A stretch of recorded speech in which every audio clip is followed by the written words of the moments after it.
আসসালামু আলাইকুম। প্রিয় দর্শক, অন্য মঞ্চের আলাপ চাইতে আপনাদের সকলকে আমন্ত্রণ জানাচ্ছি। ৭১-এ ভারতের পাশে ছিল না আমেরিকা, বরং যুদ্ধে পাকিস্তানের পাশে দাঁড়াতে তদানীন্তন মার্কিন প্রেসিডেন্ট রিচার্ড নিক্সন পাঠিয়ে দিয়েছিলেন সপ্তম নৌবহর। সপ্তম নৌবহরের মধ্যে ছিল পারমাণবিক শক্তি চালিত বিমানবাহী যুদ্ধজাহাজ এন্টারপ্রাইজ, যার নেতৃত্বে ছিল সপ্তম নৌবহরের টাস্ক ফোর্স 74। নির্দেশ ছিল বঙ্গোপসাগরে চট্টগ্রামের দিকে আসার। সে বহর অবশ্য থেমে যেতে বাধ্য হয়েছিল মাঝপথে। রাশিয়ার প্রেসিডেন্ট, তখন সোভিয়েত রাশিয়ার প্রেসিডেন্ট লিওনেদ ব্রেজনেভ তিনি পাল্টা রওনা করিয়ে দিয়েছিলেন তাদের পরমাণু অস্ত্রবাহী নৌবহর। ফিরে যেতে বাধ্য হয় আমেরিকার সপ্তম নৌবহর।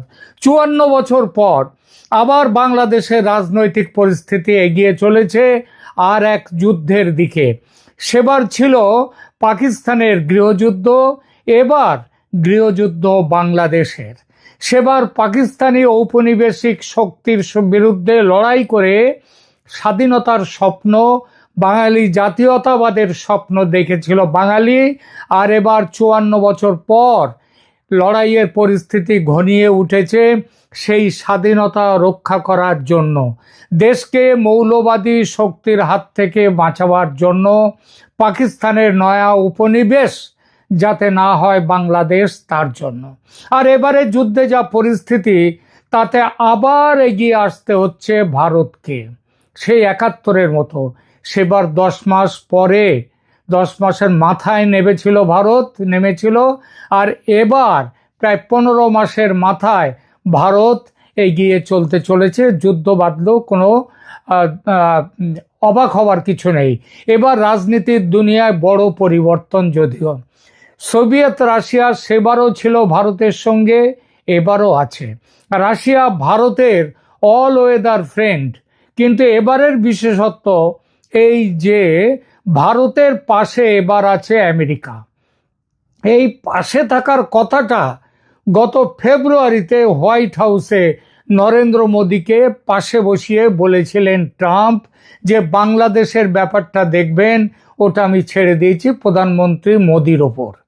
মাঝখানে গত ৩-৪ মাস আমেরিকা ভারতের সম্পর্কে, সেই সঙ্গে ট্রাম্প মোদীর ব্যক্তিগত সম্পর্কেও কিঞ্চিত কটুতা এসেছিল শুল্ক যুদ্ধ বা ট্যারিফ ওয়ারের কারণে। সেই পর্যায়ে এখন অতীত। আর এই প্রেক্ষিতে বাংলাদেশ নিয়ে ট্রাম্প আবার পুরো দায়িত্ব ছেড়ে দিয়েছেন মোদির ওপর। কিভাবে? আপনারা জানেন, সার্জিও গর আগস্ট ২০২৫-এ মার্কিন রাষ্ট্রপতি ডোনাল্ড ট্রাম্পের দ্বারা ভারতের জন্য মার্কিন রাষ্ট্রদূত হিসেবে মনোনীত হন। কবে হয়েছিলেন? আগস্টে।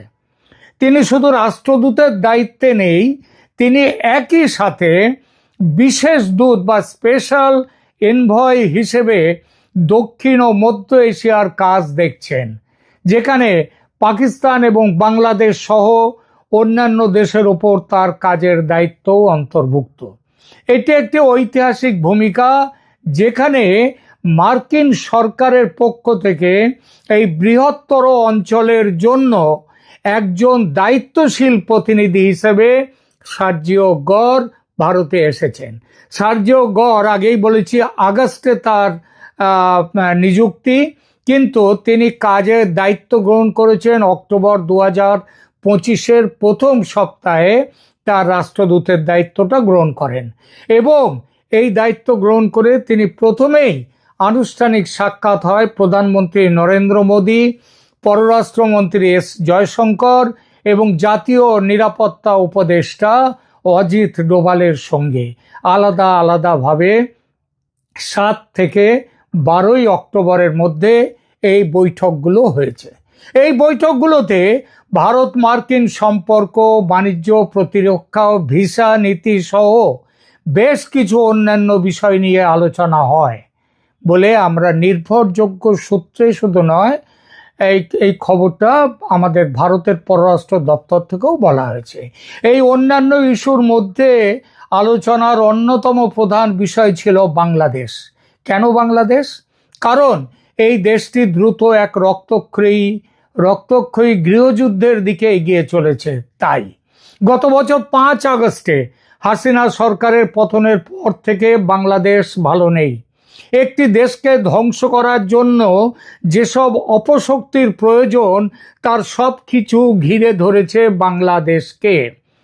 শেখ হাসিনা ফ্যাসিস্ট ছিলেন কিনা, কিংবা থাকলে কতটা ফ্যাসিস্ট ছিলেন বা কতটা অত্যাচারী ছিলেন সেই বিতর্কে যাব না। জুলাইয়ের বিস্ফোরণ গণ আন্দোলন নাকি ষড়যন্ত্র, স্বতঃস্ফূর্ত জনবিক্ষোভ নাকি মেটিকুলাস ডিজাইন, সেটা দেখার জন্য এই আলোচনা নয়। মেনে নিলাম মানুষের মধ্যে ক্ষোভ ছিল হাসিনা সরকারের প্রতি, তাই তারা মুক্তি চেয়েছিল। তাই হাসিনা সরকারের পতন ও অন্তর্বর্তী সরকারের প্রতিষ্ঠা মেনেই নিলাম। এটা নতুন সরকারের কাছে মানুষের প্রত্যাশা ছিল দ্রুত স্বাভাবিক হবে দেশ, দ্রুত নির্বাচন হবে, দ্রুত শাসনভার নেবে নির্বাচিত দল বা রাজনৈতিক শক্তি। গত 15 মাসে সে আশা পূর্ণ হয়নি, বরং আরো আরো অন্ধকারে ডুবেছে দেশ। এর মধ্যে আশার আলো বলতে একমাত্র ছিল দেশের নির্বাচন। আগামী ফেব্রুয়ারিতে যা হওয়ার কথা, হবে কিনা ঘোরতর সন্দেহ। আওয়ামী লীগ দলকে নির্বাচনে অংশ নিতে দেয়া হবে কিনা এই নিয়ে প্রবল ঝামেলা।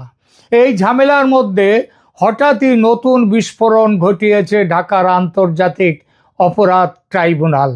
তারা সরকারের সেই ট্রাইব্যুনালের সিদ্ধান্ত নিয়ে সরকারের এক সিদ্ধান্ত। এই সিদ্ধান্তে কি আছে?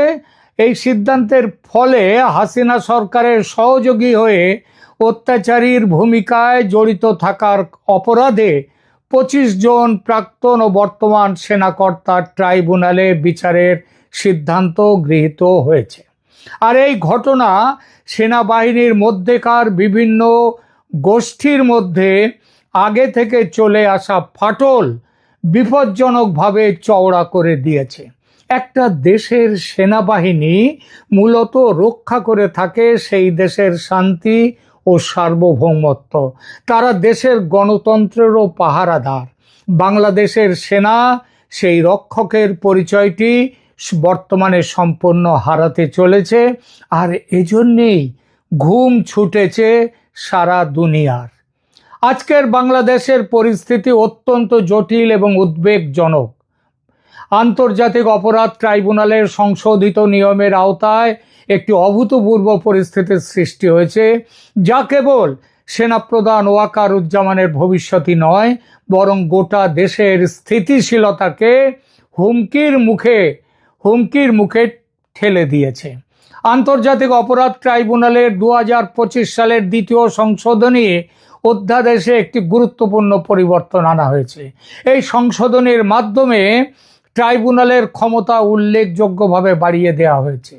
গত 8 অক্টোবর ট্রাইব্যুনাল 30 জনের বিরুদ্ধে গ্রেপ্তারি পরোয়ানা জারি করে, যার মধ্যে 25 জনই বর্তমান বা প্রাক্তন সেনা কর্মকর্তা। বাংলাদেশ সেনাবাহিনী 15 জন কর্মকর্তাকে হেফাজতে নিয়েছে, যার মধ্যে 14 জন বর্তমানে চাকরিরত এবং একজন অবসরপ্রাপ্ত। মেজর জেনারেল কবির আহমেদ নামে একজন কর্মকর্তা গ্রেপ্তার এড়িয়ে পলাতক রয়েছেন বলে জানা যাচ্ছে। এই ঘটনা সেনাবাহিনীর অভ্যন্তরে গভীর বিভাজনের চিত্র স্পষ্ট করছে। গত 9 অক্টোবর 57 জন জেনারেলের সভায় অন্তত 4 জন কর্মকর্তা 24 জন সামরিক ব্যক্তিত্বের বিরুদ্ধে ব্যবস্থা নেয়ার বিরোধিতা করেছে। এই বিভাজন সেনাপ্রধান ওয়াকারুজ্জামানের অবস্থানকে আরো দুর্বল করে তুলেছে। সামরিক বিশেষজ্ঞরা জানাচ্ছেন যে সেনাবাহিনীর একটি অংশ ক্রমশ জামায়াতে ইসলামী এবং ইসলামী বিপ্লবী গার্ডের মতো কাঠামোর দিকে ঝুঁকে পড়ছে। পাকিস্তানের আইএসআই এই প্রক্রিয়ায় সক্রিয় ভূমিকা পালন করছে, যা বাংলাদেশ সেনাবাহিনীকে ইরানের রেভলিউশনারি গার্ডের মতো একটি ইসলামী মতাদর্শিক বাহিনীতে রূপান্তরিত করার পরিকল্পনার অংশ। গোয়েন্দা সূত্রে জানা যায় যে ইসলামী বিপ্লবী আর্মি বা IRA গঠনের একটি সুদূর প্রসারী পরিকল্পনা চলমান রয়েছে বাংলাদেশে। এই পরিকল্পনাটি বা প্রকল্পটি ইরানের ইসলামী রেভলিউশনারি গার্ড কর্পস বা IRGCর আদলে তৈরি। ইউনূস সরকারের সমর্থনপুষ্ট বৈষম্য বিরোধী ছাত্র আন্দোলন এই নতুন বাহিনী গঠনে নেতৃত্ব দিচ্ছে। এই পরিকল্পনায় প্রথমে একটি মিলিশিয়া গঠন করা হবে, যা পরবর্তীতে নিয়মিত সেনাবাহিনীতে অন্তর্ভুক্ত করা হবে। অর্থাৎ ওই মিলিশিয়াই হবে পরে দেশের সেনাবাহিনী। লেবাননের হিজবুল্লাহ এবং ইয়েমেনের হুতি বিদ্রোহীদের মতো সংগঠনের কৌশল অনুসরণ করে এই বাহিনী গঠন করা হচ্ছে। এই পরিস্থিতির প্রেক্ষিতে ভারত গভীর উদ্বেগ প্রকাশ করেছে। মেজর জেনারেল কুন্দন কুমার সিংয়ের নেতৃত্বে ভারতীয় সেনাবাহিনীর মিলিটারি ইন্টেলিজেন্স ইউনিটের একটি 4 সদস্যের দল 14 থেকে 16 অক্টোবর ঢাকা সফর করছে। এই খবর আপনাদের আগেই দিয়েছি। এটি ইউনূস সরকার ক্ষমতায় আসার পর প্রথম গুরুত্বপূর্ণ ভারতীয় সামরিক প্রতিনিধি দলের সফর। ভারতীয় গোয়েন্দা সূত্র জানাচ্ছে যে তারা বাংলাদেশ সেনাবাহিনীর ক্রমবর্ধমান ইসলামীকরণ এবং পাকিস্তানের সাথে ঘনিষ্ঠতার বিষয়ে নিবিড়ভাবে পর্যবেক্ষণ করছে। ভারত এই অঞ্চলে ভারত ইসলামী বিপ্লবী গার্ড মডেলের বিস্তার রোধে প্রয়োজনীয় সামরিক হস্তক্ষেপের জন্য প্রস্তুত। কুন্দন কুমার সিং এবং তার দলের বাংলাদেশ সফর এই বিষয়টিকে মাথায় রেখে পরিস্থিতি জটিলতর করেছেন ওয়াকারুজ্জামান। তার নিযুক্তির পর থেকেই জটিল রাজনৈতিক পরিস্থিতির মুখোমুখি হয়েছেন। প্রাথমিকভাবে তিনি হাসিনা সরকারের পতনের অন্যতম কারণ, তিনি আবার ইউনূস সরকার গঠনের প্রধান রূপকার। কিন্তু এখন তার নিজের আসন টলমল করছে। অপরাধ ট্রাইব্যুনাল তার বিরুদ্ধে পরোয়ানা জারি করতে চলেছে এবং সেটা কেবলমাত্র সামান্য সময়ের অপেক্ষা। সেনাবাহিনীর দিকে হাত সেটা করলেই আর্মি চিফের চেয়ার ছেড়ে তার জায়গা হবে জেলখানায়। হ্যাঁ, এমন বিচার নিয়ে যাওয়া হওয়ার এখানে অভিযোগ মানে আর দেশ জুড়ে এই উথাল পাতাল কাণ্ড কারবার যখন চলবে, সেই পরিস্থিতিতে নির্বাচন অসম্ভব। বর্তমান অন্তর্বর্তী সরকার ও এই সরকারের টিকি যার কাছে বাঁধা সেই জামায়াত ও এনসিপি, তারাও এটাই চায়।